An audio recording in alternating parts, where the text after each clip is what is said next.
Thompson of Refractions at Dalliance Theater. So I know, Andy, you're the director, but Justin, I haven't seen your name. I'm actually Elliot Stockton. Okay. I wrote the show Refractions under my pseudonym, Elliot Stockton. I see. That's why I'm here. All right. So you wrote the play. How did this come about? I wanted to take a look at the ugly things that people do to each other in relationships and in life in general. And initially took a very alienated standpoint from it, tried to divorce the audience from it and have them kind of look at it from an intellectual standpoint. But as time passed, things have changed a bit with Andy's influence and with the help of the actors and core of Dalliance Theater, and I think that we've taken it in a really great new direction. We are here with Trey Davis and Jennifer Hopkins, two of the actors from the play. So why don't you guys tell us a little bit about your characters? Ladies first. Oh, very sweet. I play the producer in the show, and she is the one driving the playwright forward to get his project on its feet successfully. We should admit this project isn't going anywhere. I hate it when you ignore what I'm saying. I mean that. Admit this project isn't going anywhere. What did we replace? You! Me, script, everything, everyone. You pushed for this. Hoping as ever that you'd come through. I'm prepared to label it another mistake and move forward. This can be made to work. This is a jerk around. You committed to offering something new. You're rehashing the same old shit. So Trey, tell me a little bit about your character. I play Hedge Fund. He's kind of a business type, very driven, very much part of the corporate world, but he's learning lessons on love the hard way. What exactly is this about?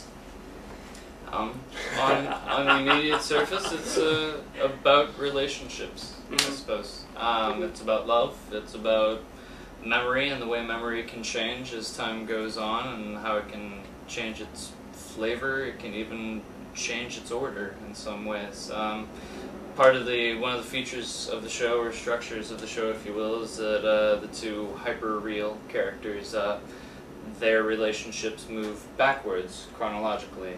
They start from when they're broken up and broken people and have gone down, dark roads in some ways, some of them, and we watch as they go in reverse with their relationships, and they go back to the first, some of their better moments, eventually to the first moment they met. So how has the process been? It's really exciting. You don't always get a chance to develop a new play, and so to get in with it in the beginning and to be a part of this piece as it's developed in its incarnations has been really exciting. And you, again, you don't always get that opportunity as an actor, and so to be a part of that with people and to be part of the discussion and the movement of it and to have an influence on that in any small way is a pretty cool thing as an actor. Mm-hmm. I would agree. I mean, it's been generally exciting. I think that any time that you can approach anything, any piece of art without any precedence, so you're not, saying this is the way something should be done, is exciting for any artist. So how has it been, Andy, directing this piece? It's been a ride. Yeah. Again, as you say, it's in a very good way. It's a very intelligent and difficult piece, and our challenge in creating it has been to bring life into these people. And then again, what's powerful about what he's written is the caricatures. I shouldn't even say caricature, it's the shells of the human beings that he's created, and the poignancy that we found in the piece is when we discover who these people really are underneath, so that we have this, we'll say Brechtian, outer personalities, along with the actual human characters inside.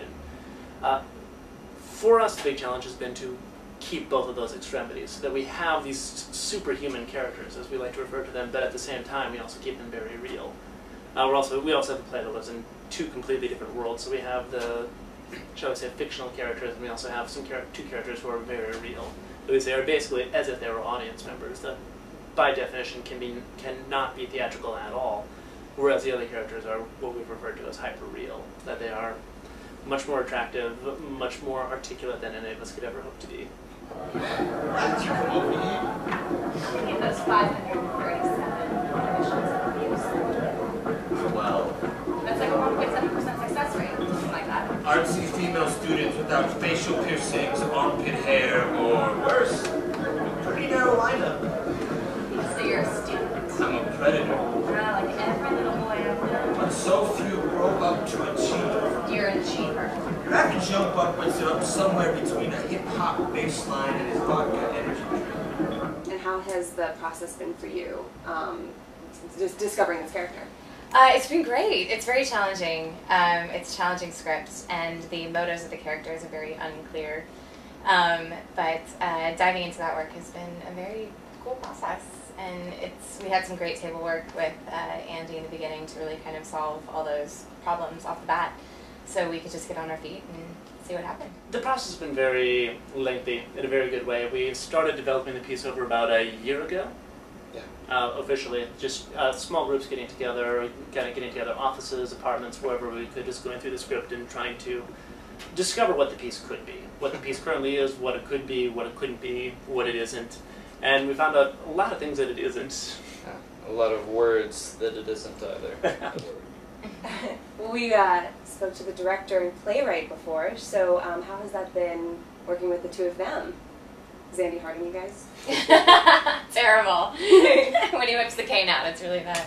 But you can answer first this time. Oh, thank you. I think that, you know, we've all, well, many of us have known each other for a while, having gotten our undergraduates together. It feels weird to say. I have a lot of respect for Andy's work, so I've gotten to observe it, but not work specifically with him. So it's been exciting for me to kind of come in and get to know him on a professional level. Elliot is a real smart guy, which is pretty evident from the script, from the vocabulary alone. But I think that as a debut, he has a lot to be excited about. This artistic abandonment of yours mid-stride feels awfully close to home. This project is lacking. This is not anything personal I'm addressing. It isn't. It's the writing. By definition, that's personal for you, I get it. We are not talking leather couch and a therapist personal. Who's to say this isn't therapy? So why should people come see this play? Because it's great. It's the best damn play ever. So I think it'll shock people. I think it'll say something to people, maybe about hopefully who they are, or who someone they've loved or might come to love.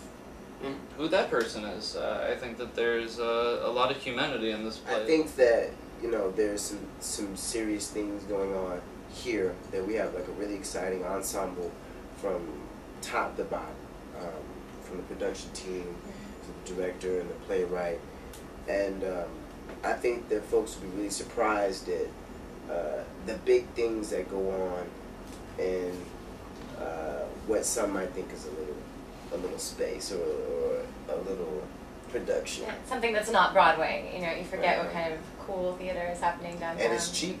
Yeah, it is. $15. Yeah, $15. Yeah. Can't beat that. Not a lot to ask. No, not at all. Sure beats a $300 Broadway ticket. Absolutely. Well, thank you guys so much for dropping by and telling us all about the play. And is there anything else that you want to say before we wrap up? No, come See the show. Yeah.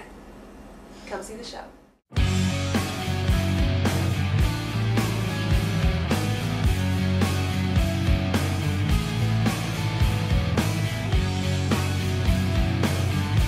Make sure to catch Dalliance Theater's production of Refractions playing at the Players Theater this week. For more information, visit DallianceTheater.com.